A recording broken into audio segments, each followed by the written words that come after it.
You are listening to a Pod Bros exclusive.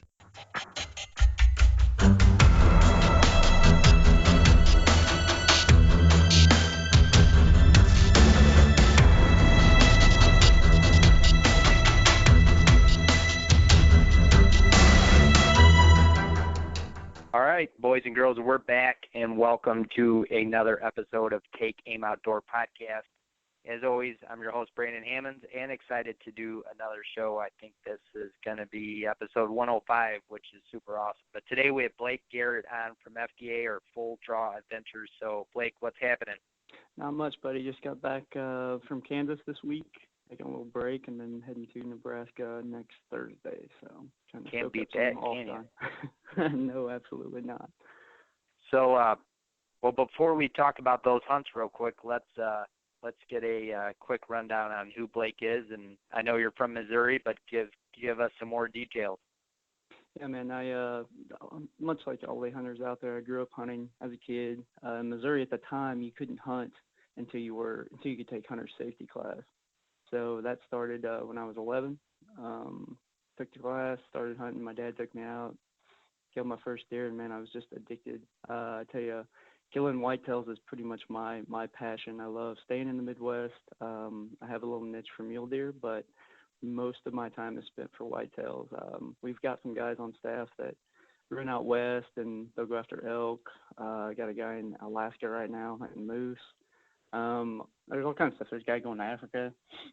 But for us, or at least for me, it's all about whitetails. And really, FDA for the most part is mainly a whitetail show. We do some early hunts. Like I said, I just got back from Kansas. I was able to draw a mule deer tag this year, which is kind of a rare tag for a non-resident. So hunting with Red Dog Outfitters out there and being pretty picky. I walked some really, really good deer this first week here, but gonna try to maybe pull a double, head to Nebraska and get a whitetail killed, and then drop down to Kansas and hopefully fill that tag as well. Yeah, man, that's super exciting. I know that I actually just had Red Dog on, and he was in the last episode, so super cool to kind of get to hear and talk to somebody else that's out there hunting. But I know he's got some awesome ground, it sounds like, so that's pretty cool. You actually do a Kansas non-resident mule deer tag. Yeah, it's a rare one. I've hunted Kansas now for 4 years straight, and actually got drawn all years, which is kind of rare. But I've always done whitetails, and I've always put in for the mule deer tag just because I just like killing mule deer, and never have gotten drawn until this year. So it's kind of neat. I think with talking with Tim at Red Dog, he said it was like a 5% draw tag. So pretty excited. I'm going to be pretty picky with that tag. I want to try to make it a great one if I can do it. Yeah, absolutely. You should be. And yeah, I know Tim doesn't get a lot of non-residents that get that tag in Kansas. It's pretty rare, but that's really unique. I know that from what I've seen, Blake, you shot a dandy mule deer last year. Was that Nebraska, I believe?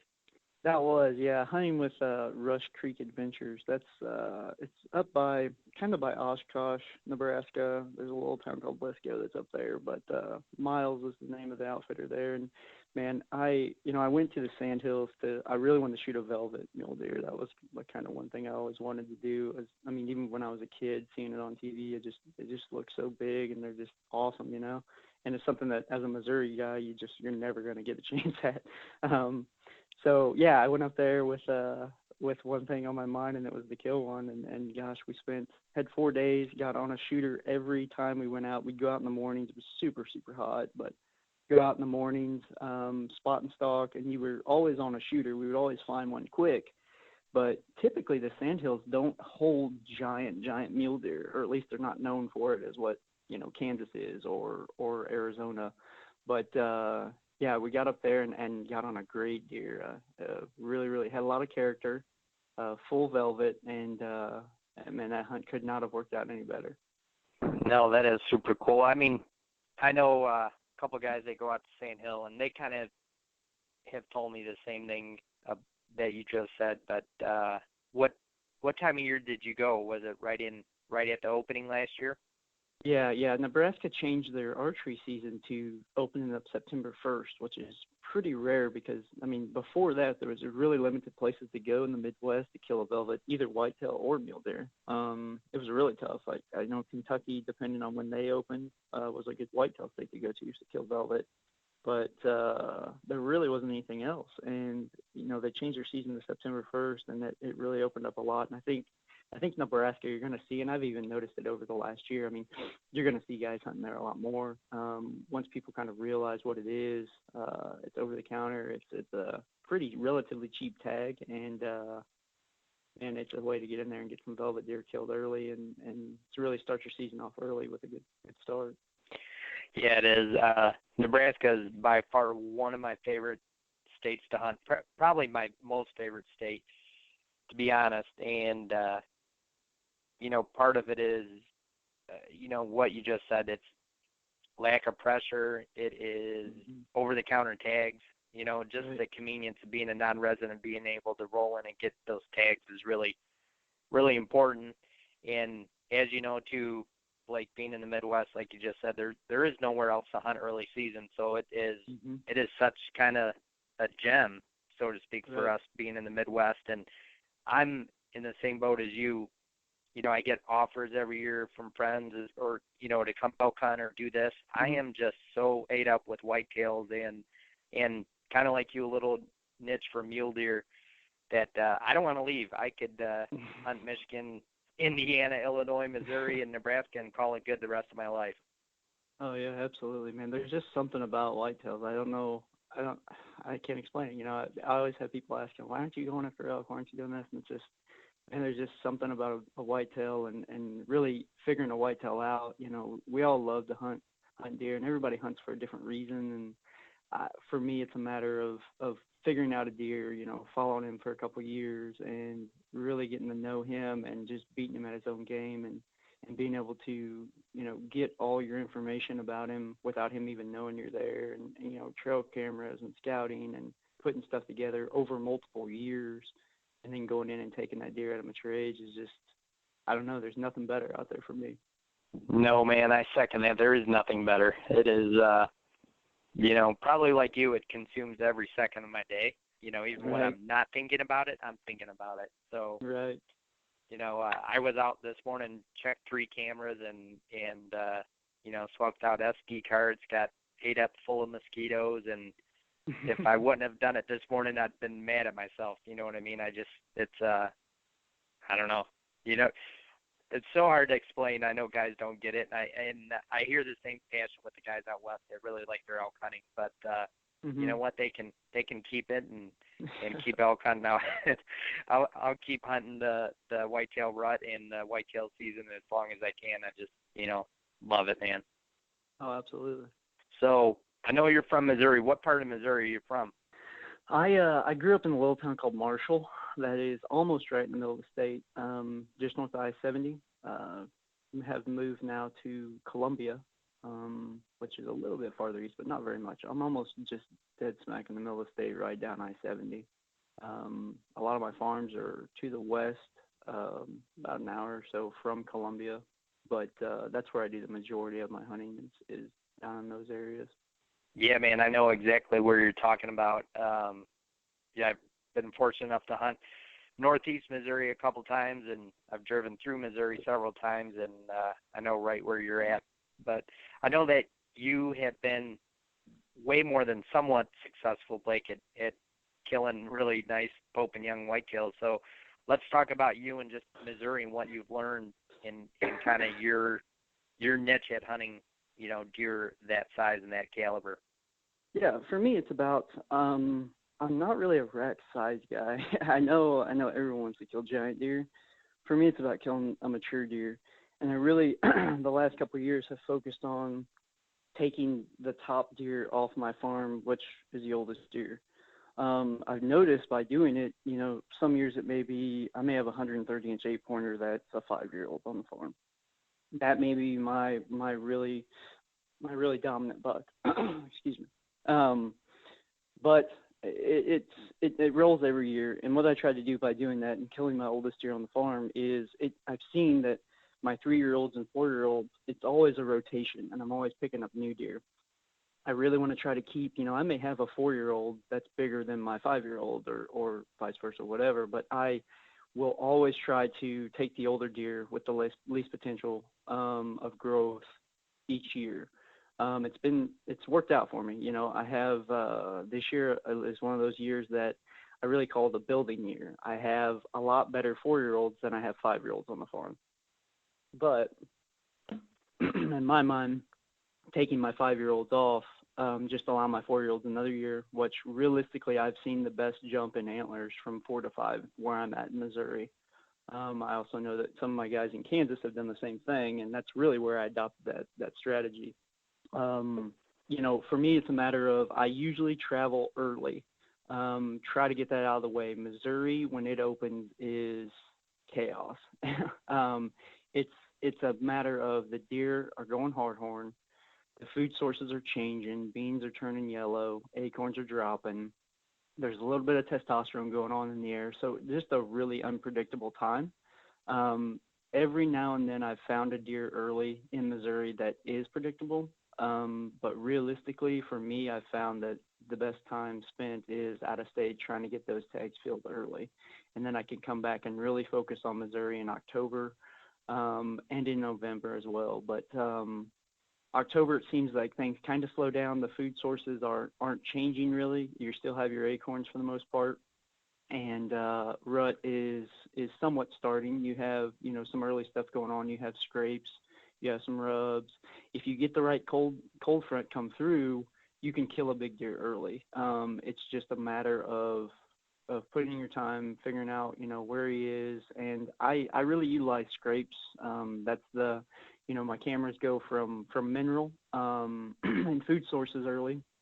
I'll move them right to scrapes, and I'll have almost every camera I own will be on scrapes starting really about the last week of September. I haven't moved all of them yet. Probably going to try to do that by Monday, get everything moved over because we've started noticing a lot of scrapes on the farm. And I think with this cold front that's coming through this week, you're going to see a little bit picked up activity in that red department for that. So that's kind of what I do, move it over to scrapes. It really gives you a good inventory. I've noticed a lot that, running cameras all summer long on mineral.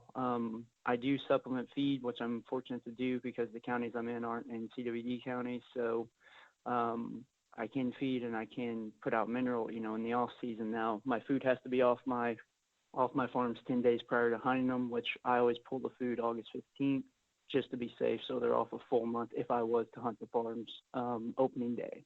But I do that just to help the deer herd and to help me kind of do some reconnaissance on what deer are there. And they'll, I'll pick up bucks that when I go to switch and I go to scrapes, I'll pick up new bucks that have been, somewhat, they've been on the farm. I have histories with them for years past, but they really haven't been coming into mineral. So it's just a different way for me to do some recon and make sure I know every deer that's on the farm or using the farm. And I can kind of figure out the age structure and what the bucks look like for the farm for that year. Yeah, man, exactly. Almost to a T, if you were interviewing me today, Blake, I would have exactly said that's how I deer hunt. Awesome. Like to a T. Perfect. I must be doing something right then. Yeah. Or I am, geez. But, yeah, man, the same thing, same concepts apply here, at least for me. I guess, every hunter sort of figures out, or bow hunter figures out a niche that works for them and their property. And I do the same thing, minerals legal here. So it gives me a great opportunity, like you said, to kind of catch up and do that inventory.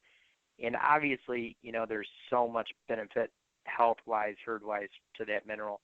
And, I do get to supplemental feed, like use corn, I know it's so bizarre that we have so much controversy over the corn, but I don't hunt over it, kind of like you. I'm just using, any kind of feed I can to help deer through the winter, keep them on my property or around my property. And right. And then, man, that's what I did today. I actually moved those cameras off to feed and mineral right to scrapes. Scrapes were popped up everywhere in the last 8 days since I've been out, so which was pretty exciting. That's always my favorite time of year is to start running those cameras on those scrapes. I love it. Yeah, absolutely. I actually am trying a new thing this year. I've read a ton and talked to a ton of guys that are doing horizontal rubs and things like that. And I've got some larger food plots. I say larger; they're large for me. They're about 4 acres, 5 acre food plots. But this year I went out and I took like a sapling, like a tree about the size of a baseball, I would say, around at the trunk, and cut them off at the ground. And tree was probably 10 foot tall. Anyway, cut them off at the ground, took them to my food plots, and I set them at 20 yards in front of where the blinds were and the stands were in the food plots, and buried them, put them in concrete, stuck them in the ground, and I cut off every limb except for two off of each side that were about the size of, or about the height of what a scrape limb would be. And I did that and set them, and it was funny because when I got back from Kansas, I ran out there and checked it, and both of the trees that I had tried, both of them had been rubbed, and there were scrapes on both of the limbs on each side.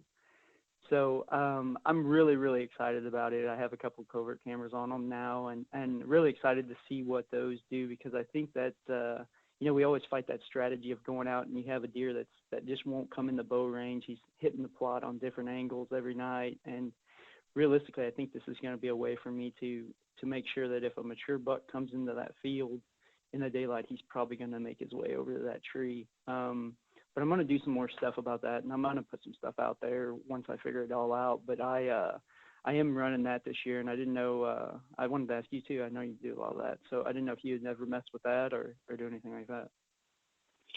That's funny you asked that. This year is the first year I'm going to try the tree in the, well, mine are bean fields, so I don't technically have food plots here, so that's going to be cut bean fields, but I am going to do the same thing basically at or near my stands and set up a rubber scrape tree.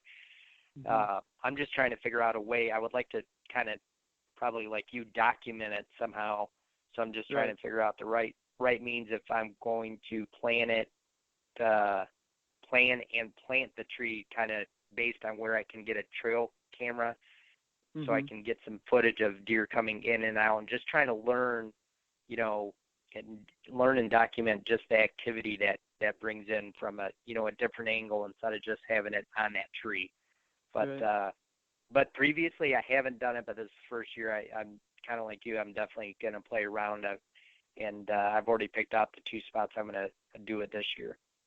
Yeah, man. I don't know. I always, no matter how much you hunt, you can always learn new things. I encourage people to go out and read and try to figure out new stuff and just give it a try. It's not always going to work for your area, but man, there's things that I'll try every year because we all want to be more successful. You can't ever just kill enough deer, I don't feel like.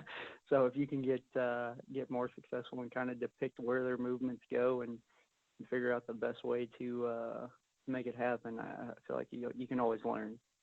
Yeah, absolutely. I actually, I'll share this real quick, but I have a spot that is very hard to access, and it's basically a secluded bean field, and I have to go down a 2-track or a cattle trail, I call it, to basically access this private bean field. And a lot of that area is off a runoff off a lake. So I have this swampy marsh area, some big trees, some hard trees, but not many. But it stages and beds a lot of deer. So it's one of those spots. For years I get all these big, for Michigan, I'm talking, if you get a 150-inch deer in Michigan, it's a freaking giant.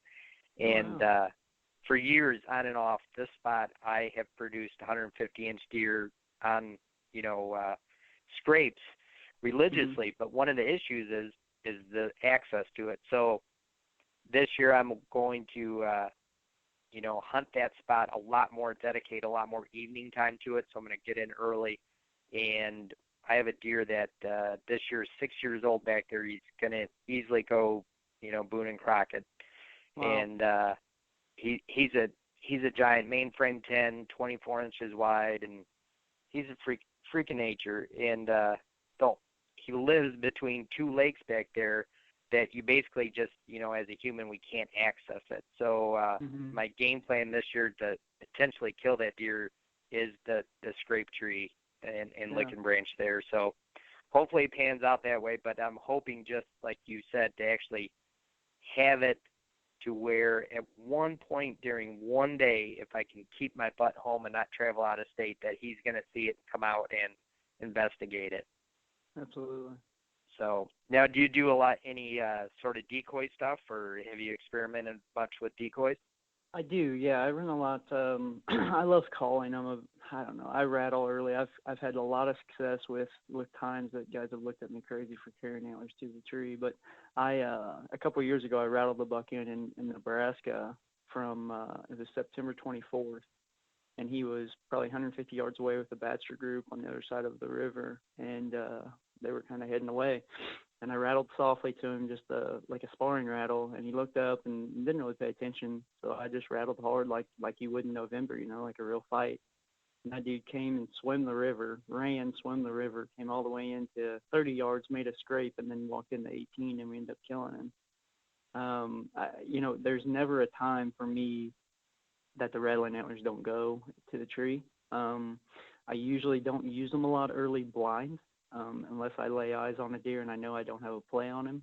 And I can see, kind of his reaction to him. But always start off with a sparring rattle, just a real soft one, just two bucks kind of building some neck muscles. And if that doesn't get him going, then you can step it up and try him there. And, I don't know. I can tell you that early season, if I've had a deer that I've wanted to kill within sight and I've rattled at him, he's come in every time. So it's rattling is something that definitely is used a lot by me. I do decoy a lot. It's something that I probably don't do until I won't start decoying until really the pre-rut stuff really gets going. Usually Halloween for me here in Missouri. Halloween in that first week of November. I'll set stands, early season, or at least July, August. I'll set stands for calling and for decoying. I think a lot of guys have a lot more success at calling a deer in than they think, but they just have the wrong setup where that deer is going to get your wind if he can. That's his number one priority. He's gonna circle down, and I think a lot of times those bigger deer will take a bigger circle than what a younger deer will. And we usually rattle. I watch the clock. I can tell you that 90% of the mature deer that I've killed off of rattling, whether it be early season or in the rut, have not come in until 18 to 25 minutes. It seems like there's a window there. 18 to 25 minutes is when they'll come into sight. They just come in slow. You'll have young bucks that run up and just absolutely come through, haul on it. But 18 to 25 minutes is usually that period to where I'm really, really watching. A lot of guys, I think at that point, if they've rattled 20 minutes before, they're already sitting back down in their stand because they're expecting an immediate result. And I'll tell you, if you can just watch the clock, know when you rattle, know when you're done, and really try to pay attention from 18 to 25 minutes in your downwind, or at least head in that direction. That's really what we've had a lot of success with that. When I set the stands for calling, I really try to set some natural barrier up to where that deer doesn't walk downwind, or if he does, I see him. I may set a big field in my downwind. I may set a creek bluff. There's a lot of different situations for whatever farm you're on, but it's definitely one of the most important things to me is being able to at least see my downwind for 500 yards if I can, or get to a point to where the deer absolutely cannot get down there unless he goes up a bluff or whatever the case may be. But had a lot more success with calling and rattling and decoying even by controlling what's going on in my downwind. Yeah, that's super interesting. That is really unique that you picked up on that time frame or time period. Yeah. I've done a lot of rattling, but not, I won't say successfully. Just based in Michigan, a lot of our deer are just so pressured they kind of hear the rattling antlers so much that it's not a big deal to them. They're just not going to respond. Mm-hmm. Out of state, I've had great success. It's just haven't had enough time to basically kind of figure out a process that sounds like you have, which is kind of unique. So rattle, get ready, stay ready. 18 to 25 minutes is what you're saying. Yeah, exactly. That seems to be the time frame that the big deer come in. I wrote a kind of a blog on Full Draw Adventures website that's up there for some rattling stuff, and it goes through early and mid, or early and then the rut and then late season even.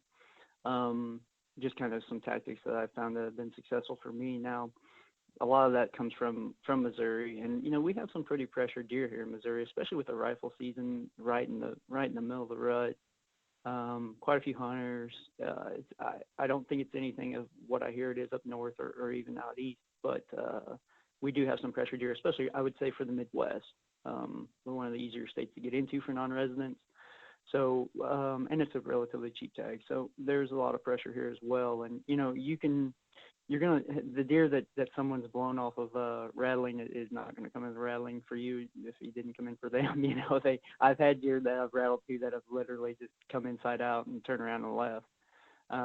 That's all part of it. But I think if you go in knowing you're going to rattle, or even, if you're in July and August and you're looking at where you're hanging sets, look for those places where you say, okay, I know, this set's got a 100-acre field to the west of it. So I know that, I can hunt an east wind with it, and my wind's going to go out in that field, and I can at least see if a deer gets my downwind. Things like that are just things that you can, I think a lot of guys go in and they hunt their rut funnels, or they hunt their whatever they hung early to, hunt acorns, and maybe a big flat where they can only see 80 yards, 100 yards of downwind, and they're going to go in there and they're going to rattle. Well, that deer's probably going to get downwind because it's very convenient for him to. There's no reason for him to just come to the horns without figuring out what it is first. Especially a mature deer, man. He's just going to try to get your wind. That's just his number one priority. So I think keeping that in mind when you go out to rattle, and then just looking at the time of year and trying to match what's going on in your whitetail woods. If it's early, you're going to spar, rattle, and try to do something like that. That doesn't stir, and obviously step it up. Another big thing I do is I don't grunt a lot. I know the grunt call has gotten a lot of publicity lately. I don't do it a lot. I will snort wheeze at a deer before I grunt at him.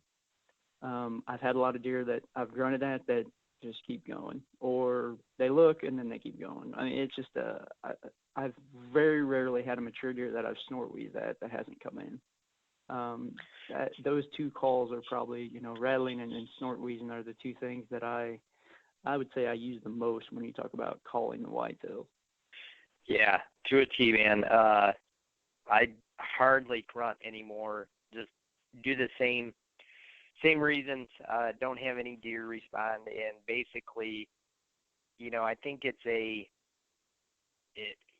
it's not a come here call. It's a call they just make when they're excited and they're out searching. It's a call for more so for does than it is for other bucks to respond, in my opinion.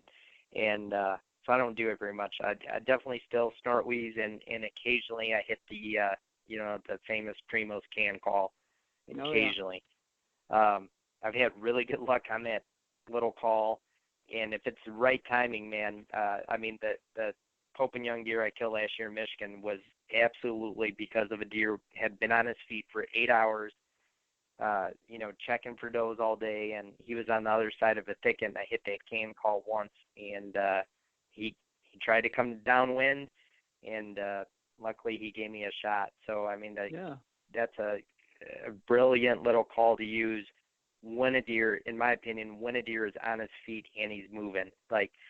So, basically if you see that deer and it's the right, like you said, the right stand location, and I knew he couldn't see through the thicket, so I knew I wasn't in jeopardy of him not seeing a doe.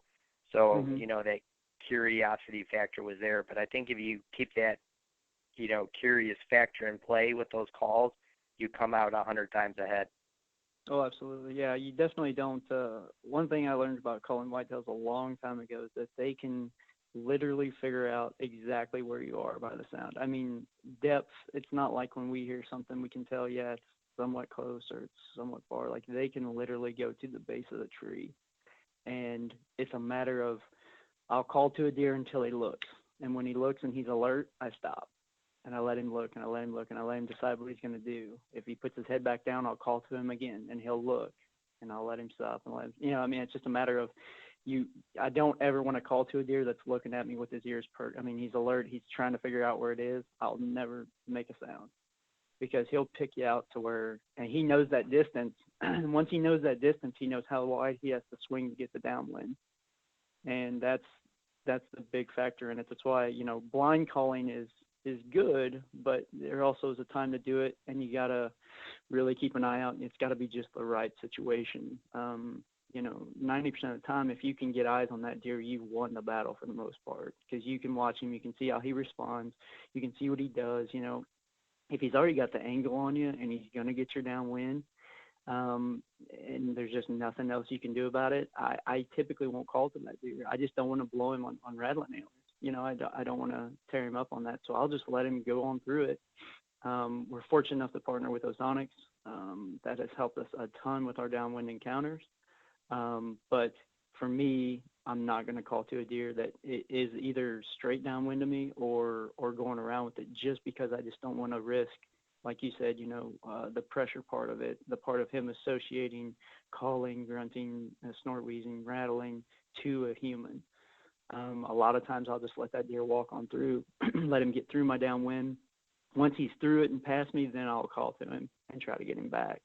But, every situation is different.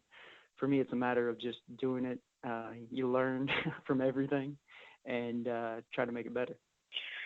Yeah, man, that is so true. And unfortunately for me, when it comes to, the world of killing big deer, I'm a slow learner. So, yeah, I've made every mistake more than once at least. But, I could literally, talk about it all day. It just drives me nuts. But,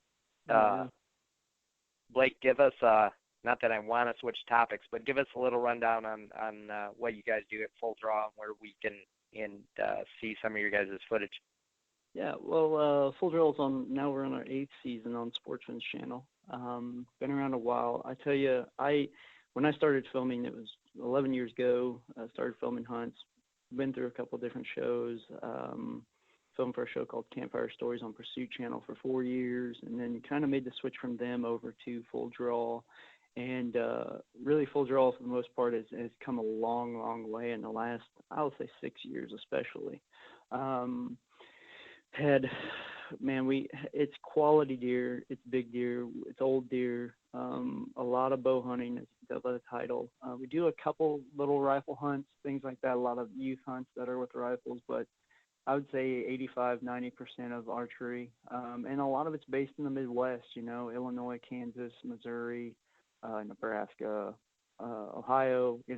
We've got guys pretty much spread out all the way from Colorado to North Carolina, and it's a really diverse crowd, but all the guys have same passion for outdoors, same passion for bow hunting, and really the same passion for managing land and figuring out a big deer. And we've had I would say at least 5 deer that we've had multiple years of history with encounters and trail cameras, and guys have had, they've shot deer and missed and all kinds of stuff, and then got back and ended up harvesting the deer. So just a really good storyline with mature deer, and really we try to bring the educational piece to it as much as we can.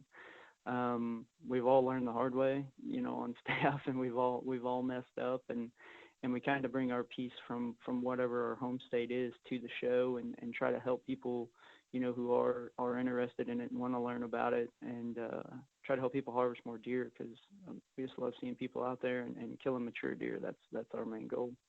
Yeah, absolutely, man. And one of the reasons I like your guys' show is, just being based in the Midwest, you guys have a lot of cool stories in the Midwest, and like I said, I guess being partial that kind of like you, I don't like to leave the Midwest, Right. So yeah. So I love to watch footage in the Midwest and pick stuff up to learn stuff. So that is super cool. But where can we find Blake? You guys' website, Facebook, Instagram? Where can we find you on social media? Absolutely. For our website, it's www.fulldrawadventurestv.com. That we keep that up to date for the most part. It's not near as quick as what our Facebook page is. You can just go to It's Full Draw Adventures. You can let's see, on Instagram, it's full_draw_adventures as well. We really try to keep up to date on our Instagram and our Facebook about where we are currently. We got a lot of guys that travel right now. Bill's in Colorado. I just got back from Kansas, going to head back to Nebraska this Thursday. Like I said, there's a guy in Alaska. We really try to just stay up to date with that stuff and how things are going there and what we're seeing. Take a lot of questions off of Instagram and off of Facebook daily from guys just asking, how things are going through the season, what they should do, how old the deer is. There's a ton of them, and we love those. Anything that we can help out with, for the most part, we'll jump in and try to do that. As far as the show goes, we are on Sportsman's Channel 4 times a week. We have a Sunday airing at 4:30 Eastern Time. We have a Wednesday airing at 10 a.m. Eastern Time. We have a Thursday at 9 a.m. Eastern Time, and then a Friday at 1 p.m. Eastern Time. So we're on there as well. If you have DVR, handset that. You can watch all the shows. I think we got a reflection show going on this week that is kind of just a look back on what this season was for us and the high points. Some never seen footage on there, and just kind of we came off of a marathon. We ran a marathon last week on Sportsman with some of our older shows that were big shows for us. I don't know. I think we have a turkey show coming up next week as well. We do get out, and we usually try to produce one turkey show a year and just kind of throw some kills in there because all the guys are out doing it. I mean, it's something to take advantage of in the spring, and we love to bow hunt and try to tell that story as well. Well, that's perfect, man. Blake, man, I super excited to have you on today, man, and I appreciate it. I'm glad that we got to talk some whitetails, and glad you dropped some knowledge on us. I really appreciate it today, and I'm sure everybody else will. Oh, man, thanks for having me. Let me know. I can come back anytime. Yeah, absolutely. I'd love to have you back again, and I'll make sure to add that stuff in the show notes for everybody, where to find you, Full Draw, and shows, the showtime, stuff like that. And everybody, as you know, every week I ask, make sure you tune in every Tuesday, podbros.com, outdoorpodcastchannel.com, iTunes. Make sure to leave us a review. It's such a big help to get the show out to others. And we'll see you guys down the trail next week.